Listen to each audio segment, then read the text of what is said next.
Dios bendiga una vez más. Doy gracias a Dios por este tiempo. Saludos a todos los hermanos que están en la dispersión, todas las ovejas de nuestro Señor Jesucristo. Me dirijo una vez más desde este lugar, desde este canal que Dios ha proveído para su pueblo, que Dios es el que está ministrando a nuestros hermanos. Doy gracias porque realmente estamos siendo bendecidos de parte de nuestro Señor Jesús, nuestro Dios y Rey soberano. Y en esta oportunidad quiero traerles un tema que hemos estado meditando, que Dios a través de su gracia pues ha derramado ese, ese conocimiento que es de Él. Estoy aquí no como maestro, no como un profeta, ni como un pastor. Me considero un siervo inútil de nuestro Señor Jesús, un discípulo de Él, a través de sus enseñanzas, a través de la inspiración, es a través de su escritura, de su palabra escrita, y es ahí donde estoy meditando, donde estoy escudriñando, pidiéndole a Él de que sea Él el que suministre esa sabiduría que viene de lo alto.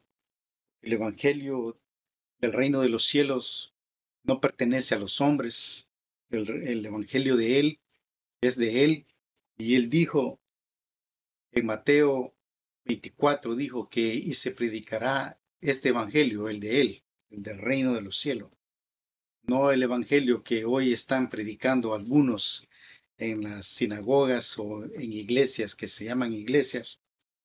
Así que, hermanos, nada tiene que ver la prosperidad con la salvación. Prosperidad material es aparte, la salvación de tu alma es otro nivel, es parte del reino de los cielos. Y por eso estoy aquí para traerles la palabra de Él, leerles la palabra de Dios. No estoy aquí para analizar o para pretender que yo tengo la verdad a través de mi, de mi mente, de mis ideas, porque a mí se me ocurrió decirlo, sino que no estoy aquí por eso, sino que es Dios que en su inmenso amor pues ha depositado en este que les habla pues de su conocimiento, y doy gracias a Él pues porque Él es el que mueve a sus siervos, aquellos que traen la verdad, aquellos santos, aquellos fieles y santos, como dijo el apóstol Pablo, que están siendo fieles a nuestro Señor Jesús. Y esa es mi intención siempre, esa es mi anhelo, ser fiel a Él, a su doctrina, no hablar lo que a mí se me ocurre, como hacen muchos, ni repetir tradiciones de hombres y doctrinas, palabrerías de hombre.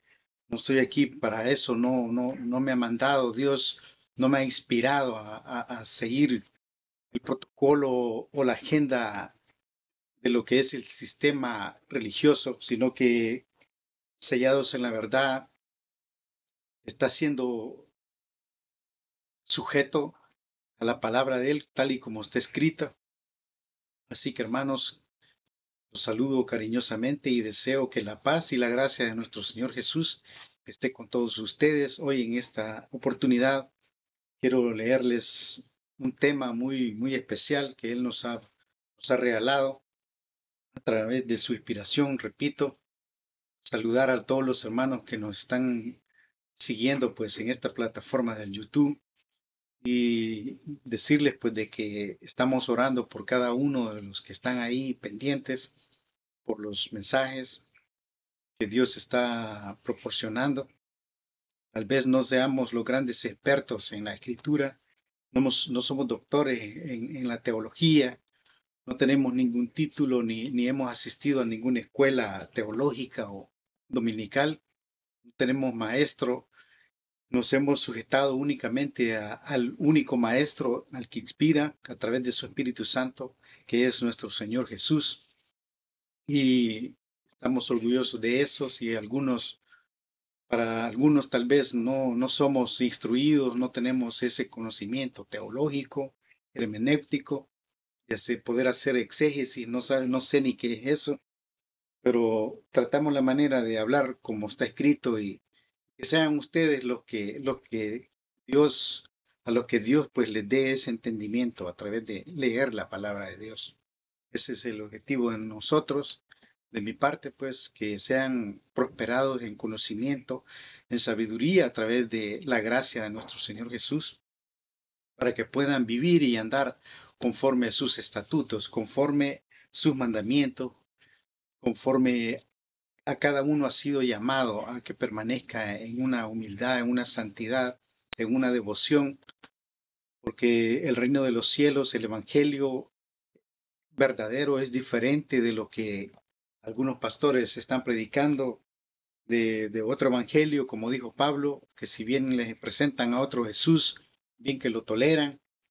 Y nosotros estamos aquí pues para eso, para hablar de su palabra, tal y como está escrita, repito, nos sujetamos a Él, pues, a su sabiduría. En Jesucristo, dice la Escritura, están escondidos todos los tesoros de la sabiduría y del conocimiento. Así que nos mantenemos en esa línea, como dice el libro de Hebreos, nosotros estamos siempre fielmente a Jesús, a la plenitud de la deidad que es Él, porque dice la Escritura que Él lo sujetó todo a sus pies, pero que algunos todavía no ven eso. Jesucristo tiene el control total de todo, sean tronos, principados, demonios, sábelo todo, grandes maestros, quien quiera que sea, Jesús está sujetando todo, Él tiene el control de todo y Él nada ocurre sin que Él lo permita. Amén. Así que hermanos, vamos a iniciar pues siempre con nuestro versículo preferido, que cuando Pablo le dice a Timoteo que si alguno enseña y no se conforma a las sanas palabras de nuestro Señor Jesucristo y a la doctrina que es conforme a la piedad, está envanecido y no sabe nada. Amén. Así que, bueno, voy a comenzar, después de esta introducción, vamos a comenzar a hablar de un tema bien importante y me llama la atención que Dios me regala esta enseñanza, pues, porque realmente he estado pensando en este tema y para mí es muy importante, no lo entendía y quisiera compartirles este tema. Vamos a hablar de Mateo, el libro de Mateo, en donde está registrado la muerte de nuestro Señor Jesús.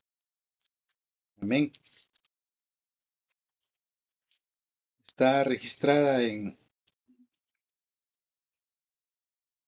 Mateo, capítulo, capítulo 27, por si algunos tienen su Biblia y quieren seguir paso a paso los versículos conmigo, pues, con un corazón noble, con un corazón así amable, podamos ir juntos, escudriñando, aprendiendo juntos de esta palabra. Amén.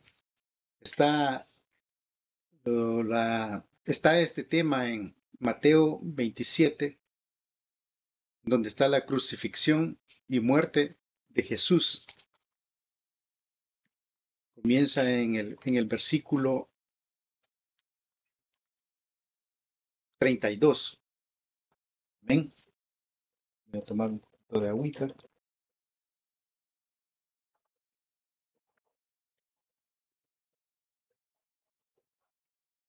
Amén. Gloria a Dios.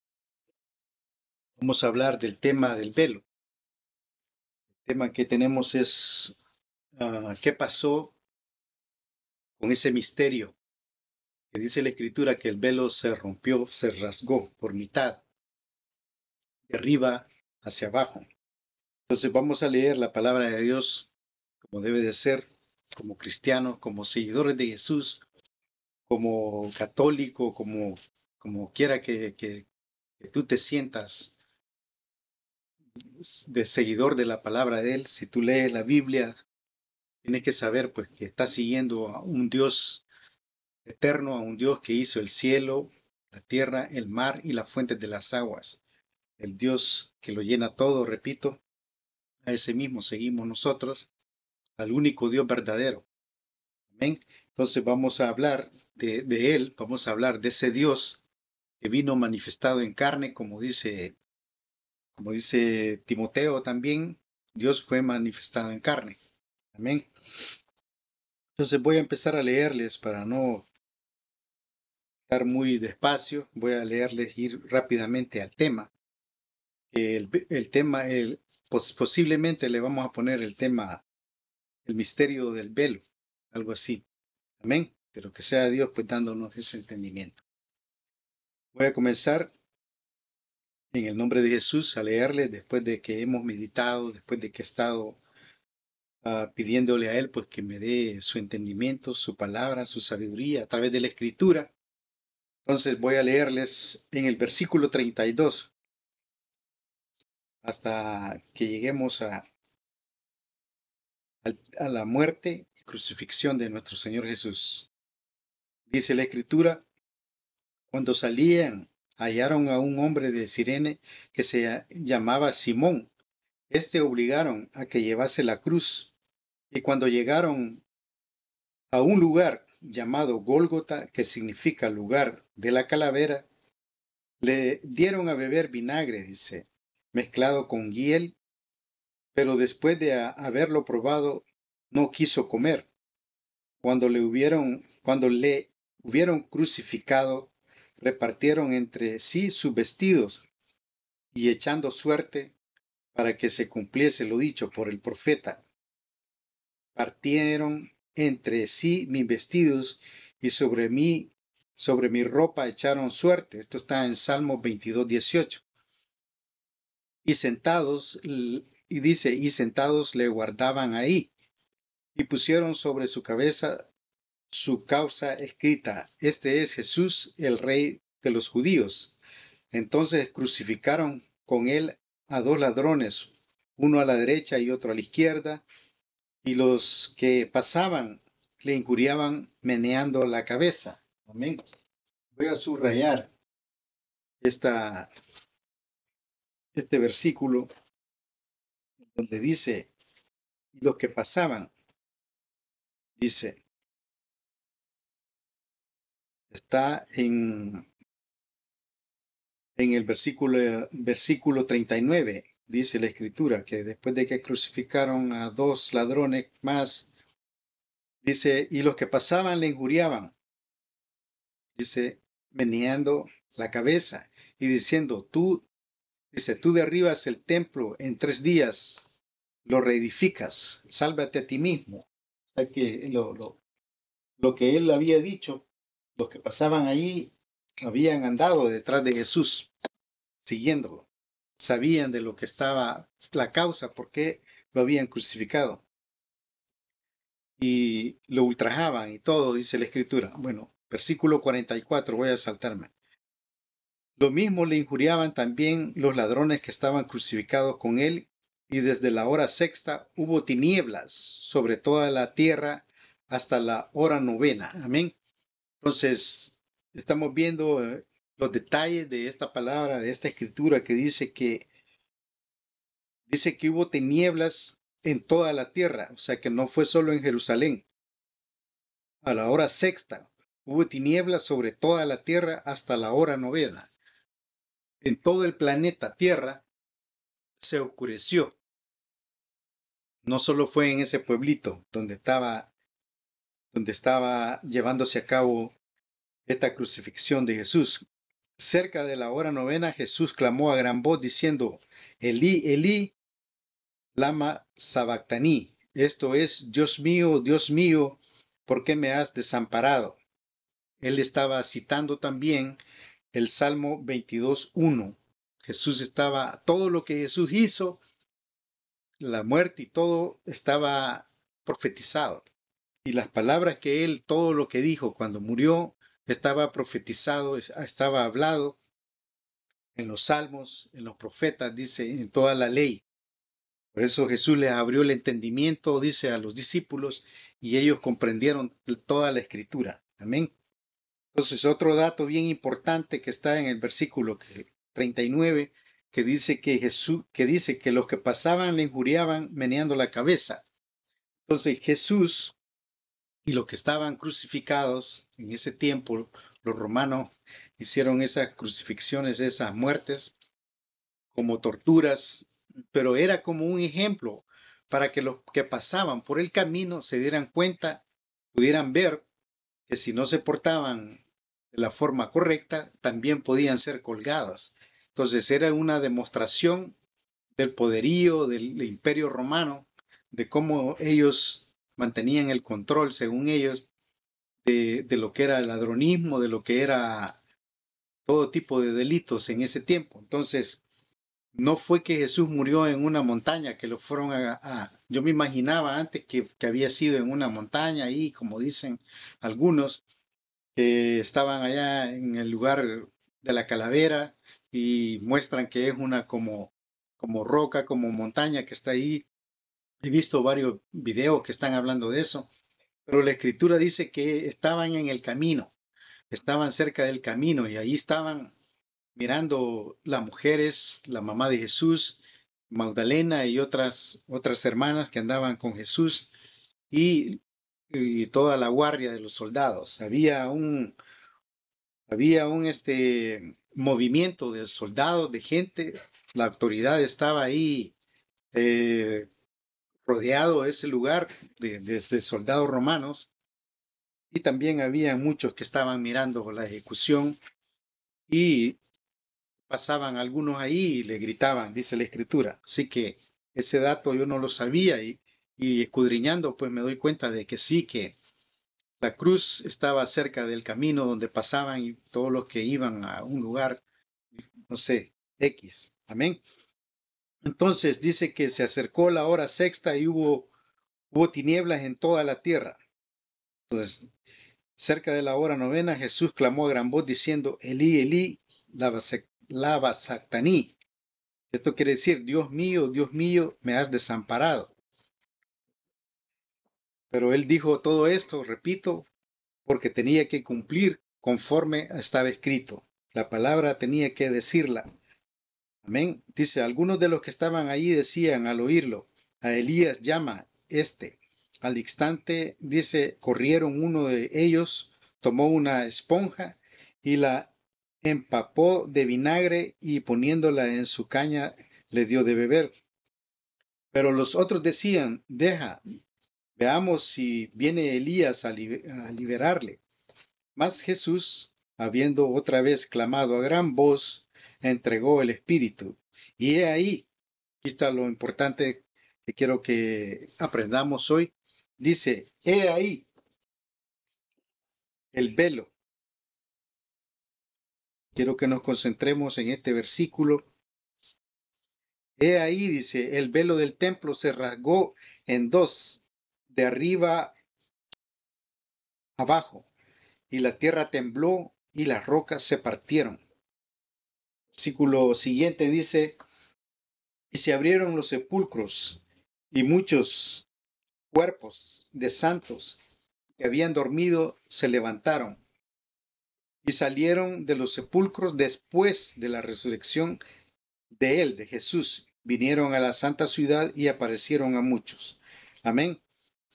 Y dice, voy a leer el último versículo, dice, y el centurión y los que estaban con él guardando a Jesús, visto el terremoto y las cosas que habían sido hechas, temieron en gran manera y dijeron, verdaderamente, este era hijo de Dios. Amén.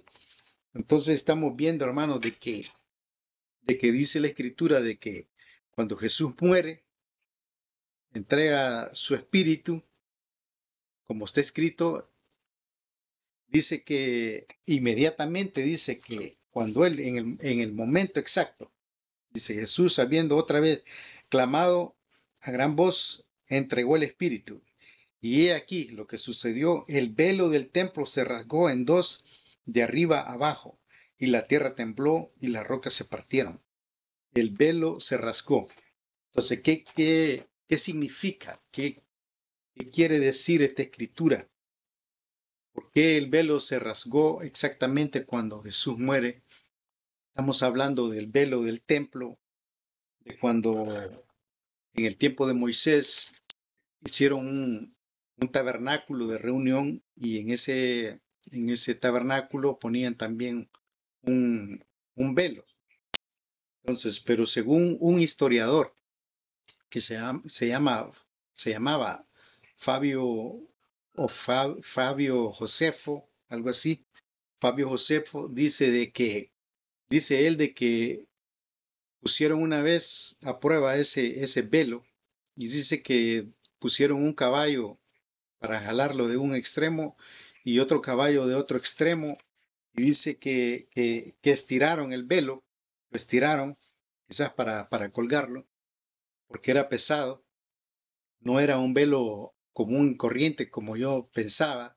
Yo me imaginé que era una cortina nomás que habían puesto y que, bueno, todos conocemos una cortina de una ventana, que es una cortina sencilla, de una tela delgada, pero en este caso no, dice este Fabio Josefo de que pusieron un caballo a un lado y al otro y estiraron el velo y no lo rompieron. Estaba, hicieron esa prueba, dice este historiador. Bueno, verdad o mentira, bueno, solo él sabe, pero eso es lo que está en la historia. Entonces es necesario saber pues de que ese velo que se rompió no fue así por así, no ha sido una casualidad ni tampoco hay que ver las cosas así sin importancia, porque realmente es necesario saber de la escritura. Tenemos que conocer para no vivir en una ignorancia, seguir, como digo, lo que dijo fulano, seguirlo y sin ir a revisar nosotros la escritura tal y como está escrita. Así que vamos a ver el tiempo de Salomón. Vamos a ir al libro de, de Reyes, Primera de Reyes, para ver las dimensiones. Vamos a ver las dimensiones de este velo, cómo era que se tenía que hacer esto. Dice la escritura en Primera de Reyes. Vamos a ver. Primero voy a ir a Éxodo, para ir en el orden. En el libro de Éxodo vamos a leer acerca del velo. Ya vimos que cuando Jesús muere, el velo se rompió, se rascó, se cortó. Entonces, el libro de Éxodo 26, versículo 31 y el 33, les voy a leer. Dice, cuando Jehová Dios habló con Moisés y le dijo, también harás un velo de azul púrpura, carmesí y lino torcido. Será hecho de obra primorosa con querubines, dice, y lo pondrás sobre 4 columnas de madera de acacia, cubiertas de oro, sus capiteles de oro, sobre basas de plata, dice, y pondrás el velo debajo de los corchetes y lo meterás ahí, dice, del velo adentro el arca del testimonio y aquel velo os hará separación entre el lugar santo y el lugar santísimo. Entonces era por eso que pusieron ese velo ahí. Pero no era un velo así común y corriente, era un velo especial. Dice que era de lino torcido. Primera de Reyes 6:20, en donde vamos a ver en la escritura, hablar de lo que está escrito, dice 6:20, dice, y el lugar santísimo estaba en la parte de adentro, el cual tenía 20 codos de largo. Ese era el lugar santísimo que construyó Salomón, siguiendo el mismo diseño de Moisés. Dice que tenía 20 codos de largo, 20 de ancho y 20 de altura, y lo cubrió de oro purísimo. Asimismo cubrió de oro el altar de cedro. Entonces estamos hablando de que 20 codos, dice, 20 codos de largo, 20 codos de ancho y 20 codos de alto. Eso medía el velo. Eso tenía, la medida del velo era de 20 de ancho y 20 codos de alto. Ancho y alto. Era cuadrado, la misma medida. Entonces, 20 codos, estamos hablando que medía, cada codo equivale a 24 pulgadas, o sea, 2 pies, o sea, como casi un metro casi son 3 pies. Pero vamos a hablar en pies, en pulgadas. Entonces dice que 20 codos de ancho, estamos hablando de 40 pies aproximadamente, un dato así aproximado. 20 codos de ancho equivale a 40 pies de ancho. 20 codos de alto equivale a 40 pies de alto. Estamos hablando como una casa de 3 plantas, 2 plantas o 3 plantas. Eso medía el velo. Esas eran las medidas del velo. Por eso es bien importante saber de lo que Jesús hizo. Es bien importante saber qué fue lo que ocurrió ahí, el misterio que pasó ahí. Y habíamos de que el velo era de lino.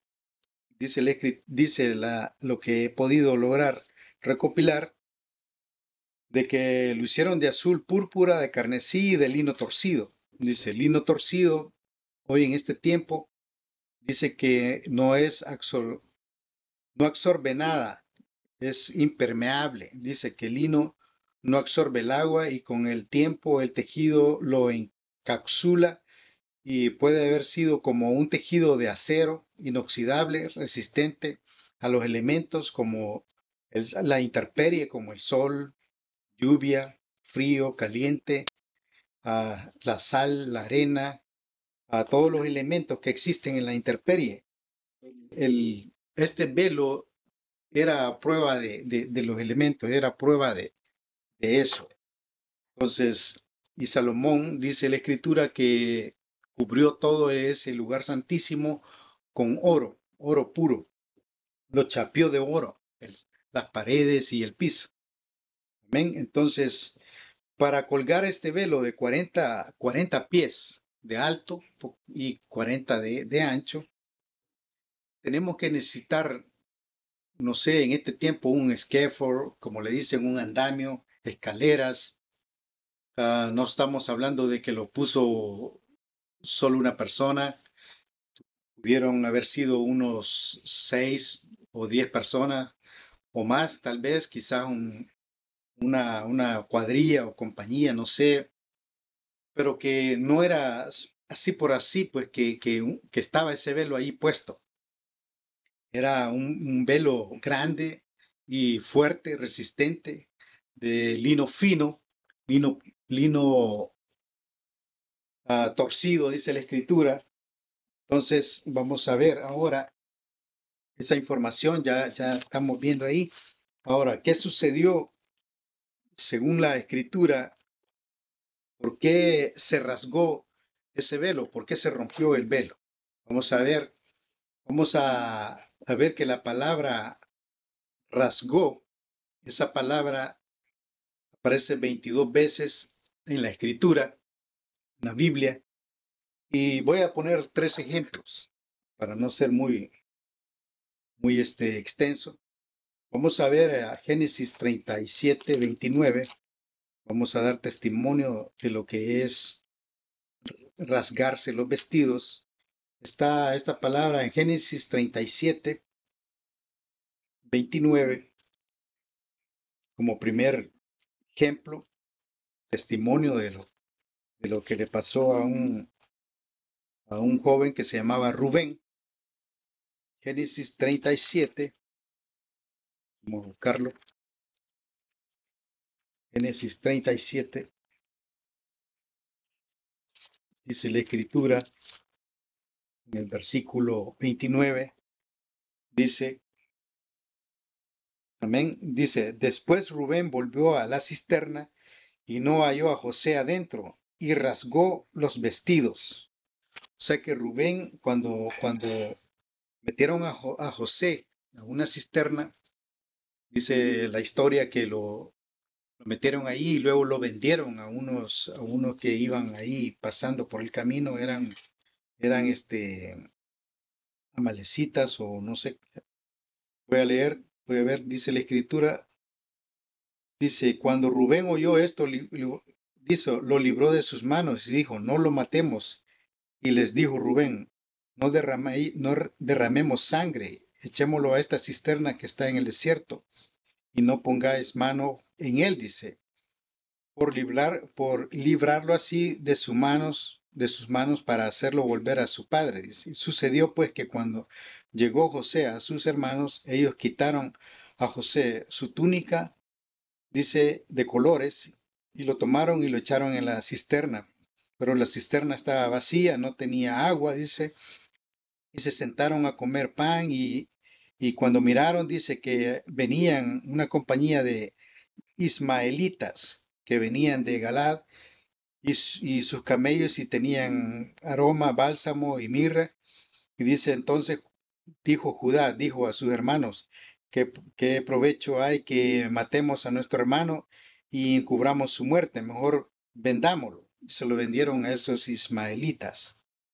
Entonces Rubén, cuando ellos no estaba Rubén, y cuando sacaron a José de la cisterna, lo entregaron a estos hombres.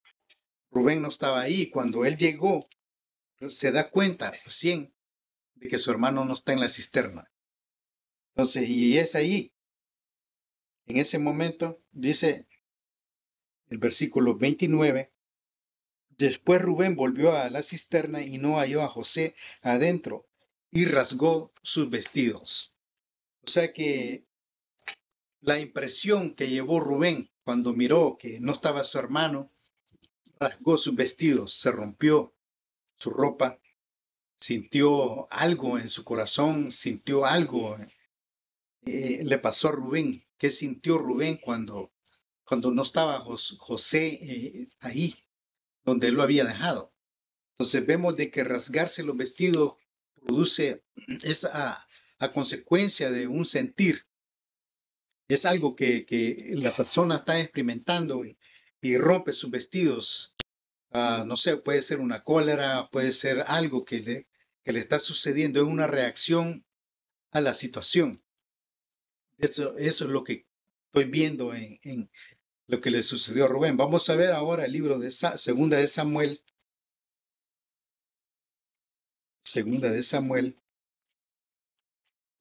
donde está también otro caso, segunda de Samuel, capítulo 1, versículo 11. Vamos a ver qué dice segunda de Samuel, capítulo 1, versículo 11, dice, entonces David, haciendo de su vestido, los rasgó y lo mismo hicieron los hombres que estaban con él. Fue cuando esta historia sucedió, cuando vino un amalecita que fue testigo de la muerte del rey Saúl y de Jonathan. Y cuando viene a David y le está contando la historia de cómo murió Saúl, entonces es ahí donde David siente algo por la muerte de Saúl, y ahí mismo dice que rasga sus vestidos. El rey David quería bastante a su suegro Saúl. Entonces David, haciendo de sus vestidos, los rasgó y lo mismo hicieron los hombres que estaban con él. Entonces, cuando le estaba contando la historia, cuando les dijo que había muerto, todos estaban oyendo. Entonces, esa reacción, ese decir, wow, oh, no lo puedo creer, esa reacción de lo que sintieron, rascaron sus vestidos, los rompieron. Y dice que tuvieron en luto varios días por eso y ayunaron y tuvieron luto. Dice la escritura, los soldados y David también, dice, lloraron y ayunaron varios días. por Jonathan y Saúl y la masacre de los israelitas que había sucedido. Ahora vamos a ver, entonces, la reacción de David. Rompe su vestido cuando le cuentan la historia y él siente eso y se produce esa acción.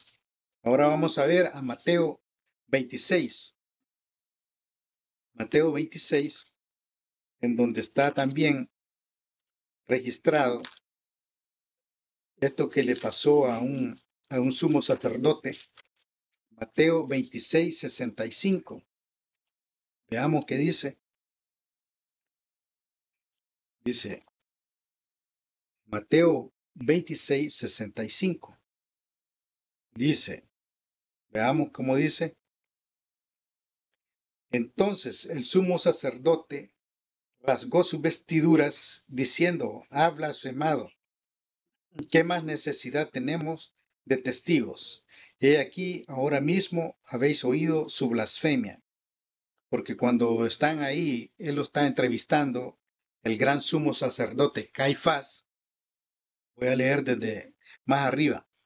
Del 59 voy a leer para tener una idea de lo que estamos hablando. Dice, y los principales sacerdotes y los ancianos y todo el concilio buscaban falso testimonio contra Jesús para prenderle a la muerte, dice, entregarle a la muerte.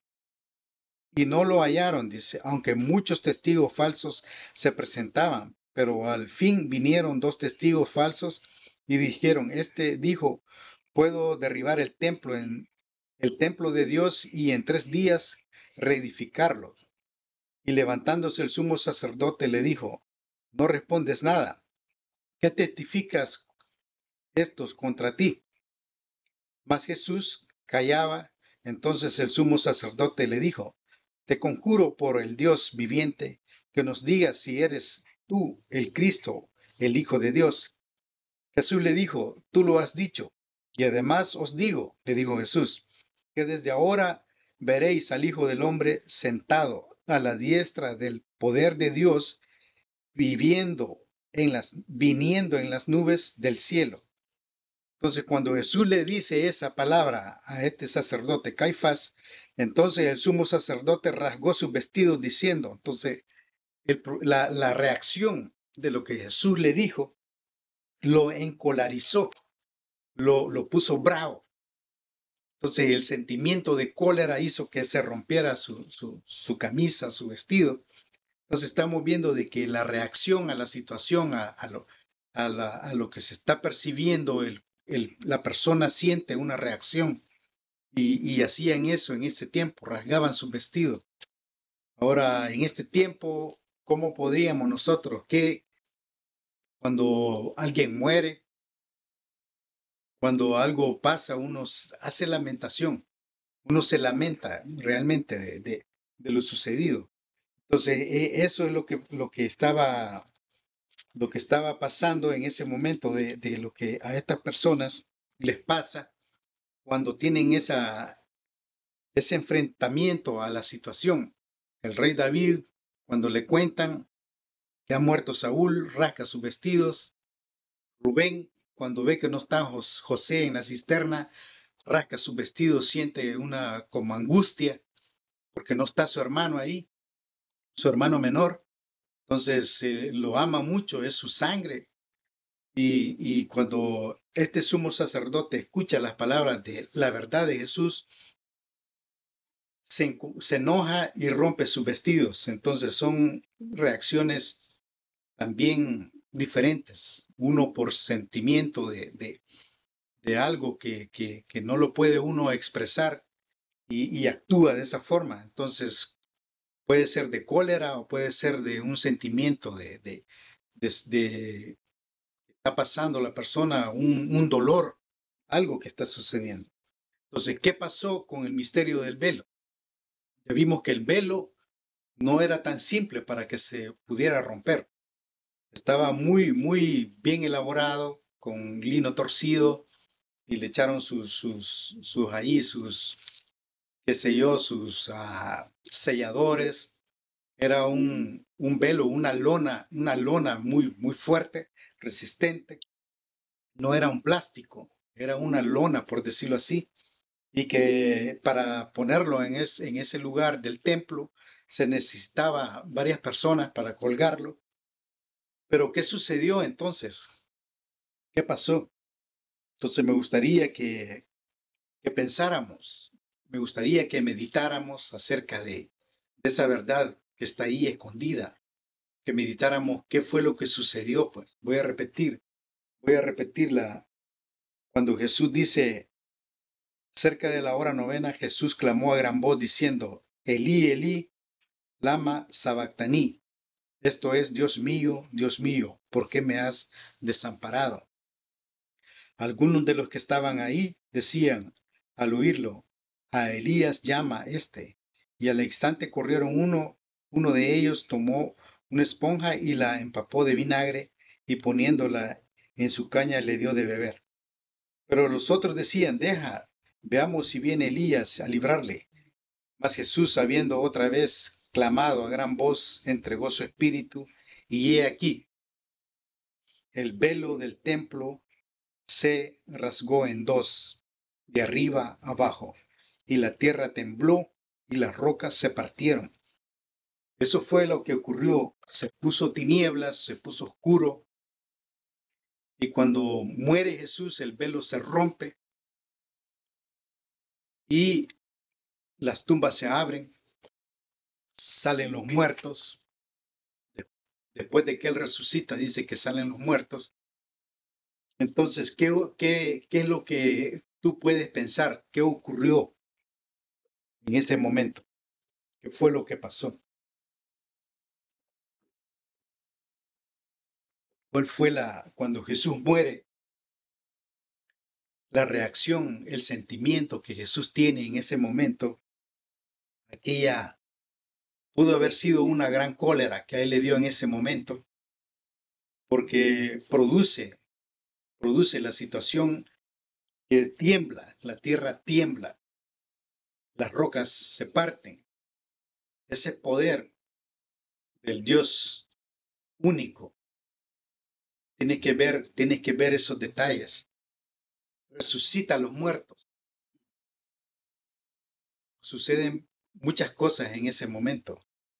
El centurión y todos los guardias que están ahí dicen verdaderamente, dice, este era hijo de Dios, cuando miran lo que sucedió, que se abrieron las tumbas, miraron ellos, tal vez no estaba ahí el cementerio a la par, pero ellos vieron que se abrieron, se movieron las piedras, tembló. Ese poder que provocó que la tierra temblara, que el velo se rompió desde arriba hacia abajo, un velo tan resistente, tan fuerte.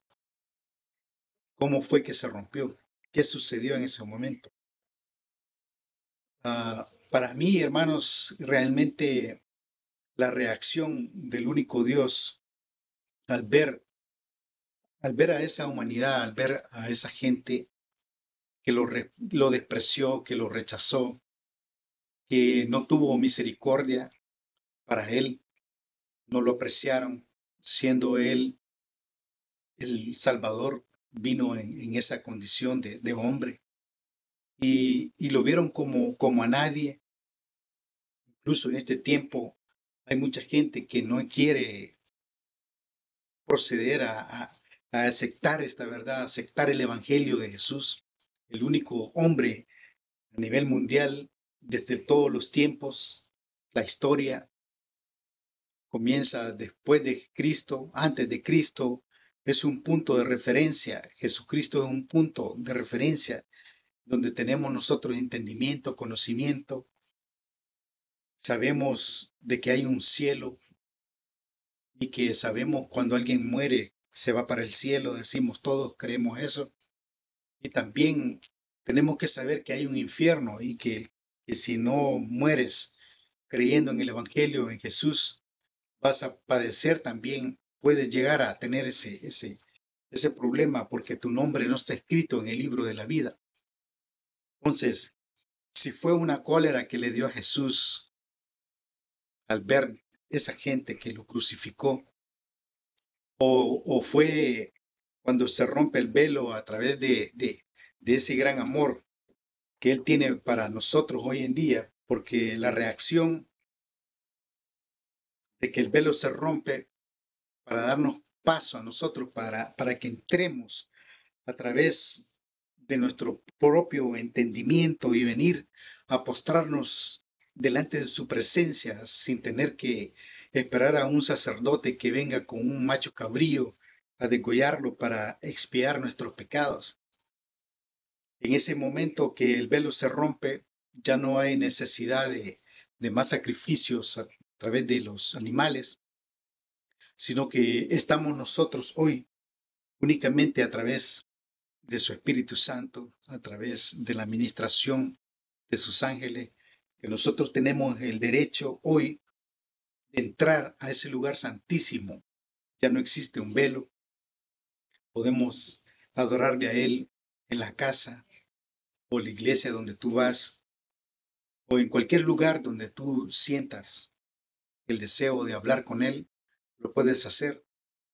Puedes llegar a la presencia del único Dios verdadero a través de ti mismo, a través de tus propias palabras, a través de arrodillarte delante de Él. No necesitas un velo ahora.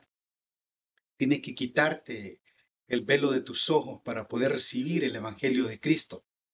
Realmente la Escritura es clara. Hay muchos que no quieren. Estamos viendo las señales. Jesús va a venir. Él no mintió. Él nunca dijo una mentira. Y Él profetiza Mateo 24 y Él dice cómo va a suceder todo a través de sus propias palabras. Y eso es lo que yo entiendo. Yo estoy tratando la manera de creer lo que está escrito por su propia boca, y no que de lo que lo que puede venir alguien a contarme o de lo que yo pueda ver en el YouTube, porque algunos andan extraviados de doctrinas. Y realmente Jesucristo muere y cuando Él entrega su espíritu, el velo dice que se rompe de arriba hacia abajo y la tierra tiembla y las rocas se parten y sucede algo que si Él en ese momento tal vez pudo haber destruido toda la tierra, en ese momento se movió un poco la tierra.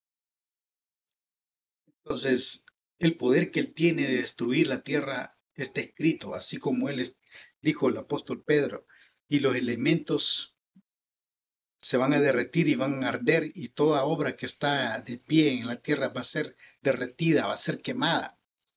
Entonces, realmente, hermano, es necesario que sepamos, no era un simple velo, no era una cortina común y corriente. Tenía 40 pies de alto por 40 pies de ancho. Estaba pesado, era un velo de características de material fino, de material bien fabricado.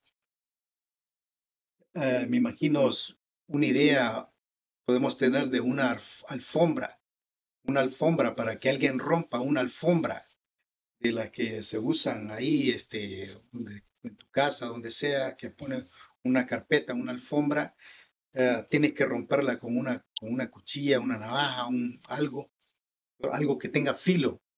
No es simple ir a romper una carpeta. Entonces estamos hablando de un material similar. El velo del templo era un velo 40 pies de ancho, repito, y 40 pies de alto aproximadamente. ¿Cómo es que se rompe? ¿Qué es lo que lo hizo romper? Nadie se explica eso. No hay explicación alguna. Simplemente creer en el poder divino de nuestro Señor Jesús, de que Él es el que posee todo. El poder de Él se manifiesta así cara a cara en nuestras propias narices, pero no queremos verlo por nuestros propios ojos. El poder de Él cada día que te levantas, el poder de Él que hace que tú te sientas satisfecho después de un buen almuerzo, el poder de Él que te da la respiración, el agua. Es un poder, un milagro que podamos nosotros estar en esta tierra y algunos no quieren adorarle, no quieren alabarle, no quieren aceptar el Evangelio. Y yo estaba también antes en ese mundo de tinieblas, pero Dios en su inmenso amor, por su gran misericordia que Él tuvo, pues me rescató. Y por eso estoy aquí, hermano, para decirte de que no te resistas en tu corazón, no mires a los demás que te critiquen, que te puedan decir que te has hecho evangélico, que sigues a Jesús. No te avergüences de eso, porque el Evangelio es poder. El Evangelio no es palabrería de hombres. El Evangelio es poder para salvación. Hermano, amigo, tú que puedas sintonizar este video, pues te aconsejo, te, te digo en esta oportunidad, pues de que no resistas a tu corazón y acércate a Jesús, acércate a su Evangelio que está escrito. Y va a haber un tiempo de refrigerio cuando Él venga, va a haber un tiempo en donde sus propios hijos dice que vamos a saltar de alegría cuando Él venga, porque su redención, su promesa va a ser cumplida cuando Él venga. Nuestra fe ahí va a llegar al máximo límite, una alegría que vamos a sentir. Ya no vamos a rasgar nuestros vestidos, sino que vamos a estar en esa armonía espiritual. El Evangelio es espiritual. El Evangelio no es carnal, no pertenece a este cuerpo humano que tenemos, sino que tenemos que sacar de adentro de nosotros este sentir, pues tenemos que adorarle, saber que Él lo sujetó todo a sus pies, dice el libro de Hebreos, pero todavía no lo vemos. Entonces, pero si no lo vemos, te pregunto yo, ¿acaso si no lo vemos quiere decir que no existe? Porque sabemos de que sí existe por las cosas que miramos, los árboles, la naturaleza, el agua, los océanos, el cielo. Entonces, hermano, realmente, amigo, te insto, te trato de aconsejar de que le dediques tiempo. Viene el tiempo difícil, posiblemente no haya Biblias en un tiempo venidero, va a ser prohibido predicar el Evangelio. Tal vez sea, se supone que la iglesia va a ser perseguida, va a haber una gran tribulación y donde se va a demostrar quiénes son cristianos y quiénes no son, porque se va a poner a prueba todo aquel hombre que ha sido religioso, cristiano, que profesó conocer a Jesús y con sus hechos lo van a negar en ese tiempo. Entonces va a haber una prueba, porque vamos a ser probados, nuestra fe va a ser probada como el oro a través del fuego. Así que hermano, amigo, te aconsejo, te inspiro, te digo de que sigas el Evangelio, que aceptes el Evangelio de Jesús y que le pidas a Él, pues, de que inscriba tu nombre en el libro de la vida. Así que espero que sea de bendición estos pequeños datos, esta pequeña predicación de lo que hemos visto a través de la Escritura. Así que esperamos, pues, de que sea Dios siempre inspirándonos, sea Dios a través de su Espíritu Santo guiándonos, sellados en la verdad. Está agradecido con Dios por los hermanos que nos reunimos cada fin de semana. Quiero dar las gracias a todos los hermanos que nos sintonizan y que sea Dios pues supliendo la necesidad de cada uno de ustedes a través de la administración, a través de aquel amor que Él tiene, de aquella misericordia que Él tiene para sus santos y fieles. Amigos, hermanos, familia, que la paz y la gracia de nuestro Señor Jesús permanezca con todos nosotros hasta que Él venga. Amén. Hasta pronto.